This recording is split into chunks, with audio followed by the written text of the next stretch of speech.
Hello friends, so in today's class we will have a look on the KDD process with a suitable example. Okay, so let's take the example of the census data. Okay, so for example, if I want to see in which location of the state in Assam the density or the population density is very high, and what are the different factors that affecting the density of that particular location. Okay, so for this I want to have the census data. So all you know that census data are collected by groups of people. Okay, they gather information from different family to family, from different location to location, and they were gathering the data in a repository. Okay, so for example, so data that we will be taking is known as the census data, and we are going to see what are the knowledge that we can gain from this census data using the KDD process. So first of all, we will take the census data. Now for example, you can see from the data you have to select some data. So you have to select the target data. So how can you select this data? So since census data in a state, there are number of district, number of in district there are number of villages, number of blocks, number of towns. So if from every location of the particular state, so census data will be gathered. So there will be a huge or bulk of data regarding the census data.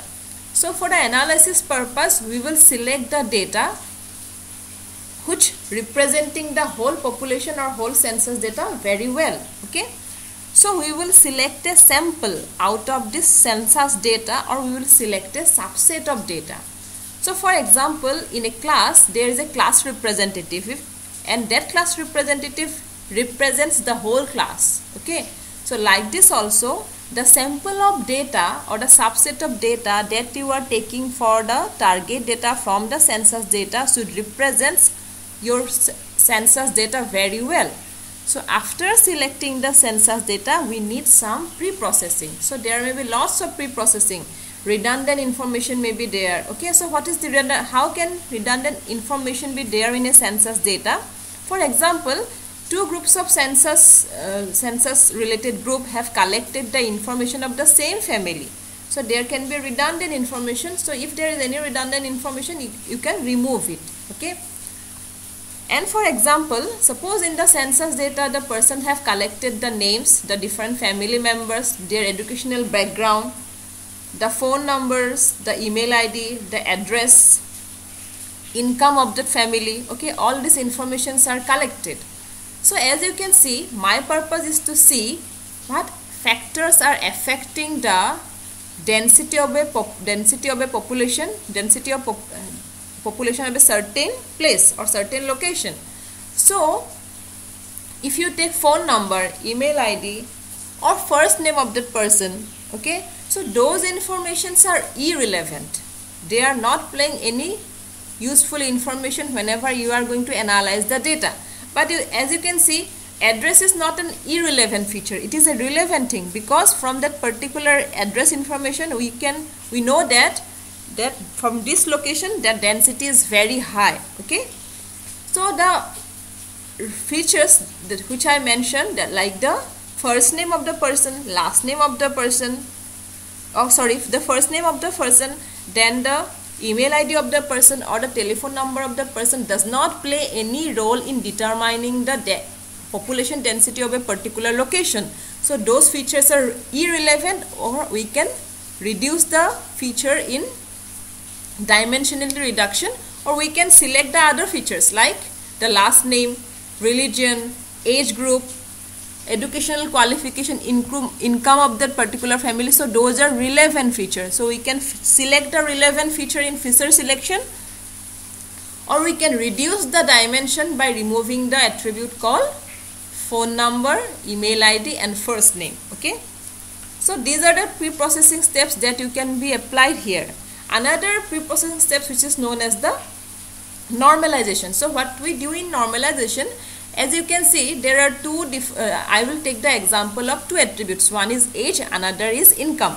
So both are very important in determining the population of a particular location. Okay, so age is the value of age will be having a range from 1 to 100, I suppose, and the income will be from, suppose, 10,000 to 10 lakhs per annum.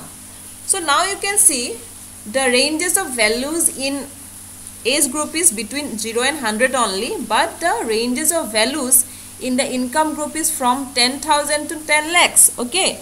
Now whenever you are going to apply the data mining algorithm, the income group will always try to dominate the result. It will try to drag the result to its side. So what you need to do? You need to do normalization. So in normalization, the values which are from 10,000 to 10 lakhs will be extracted to the range 0 to 100, so that both the feature age and income will have in the same range. So this is normalization. Okay.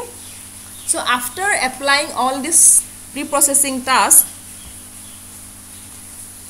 the data will be normalized. So what is normalization of data?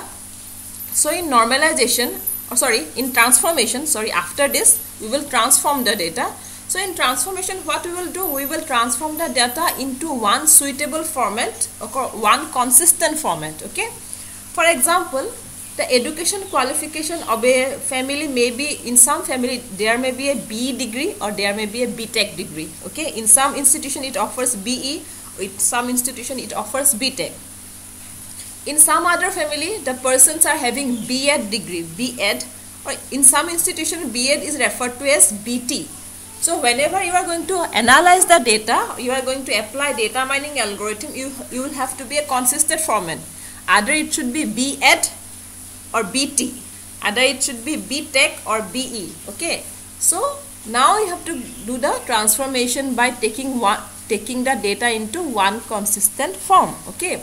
So pre-processing is done, transformation is done. After this, that particular sample of data in which we are going to apply the data mining algorithm, it is ready to be mined. So data mining algorithm will be applied on the transformed data.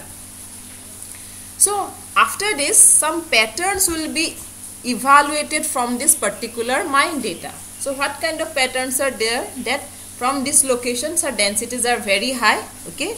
And the factors are, for example, age is a factor, education qualification is a factor, the income of the family may be the most influential factor in determining the population density of a certain location. For example, so these are the pattern that we got. Okay. Now what we will do? We will do interpretation of the data. So how can we interpret the data? So we can interpret the data by representing the data in form of a visualization representation.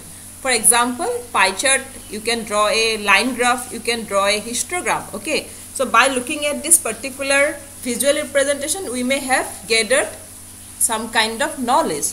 So as you can see in this particular example, I have shown you how the census data can be used to gather knowledge about the population density of a particular location and how different factors can affect that particular population density of that location. Okay, fine.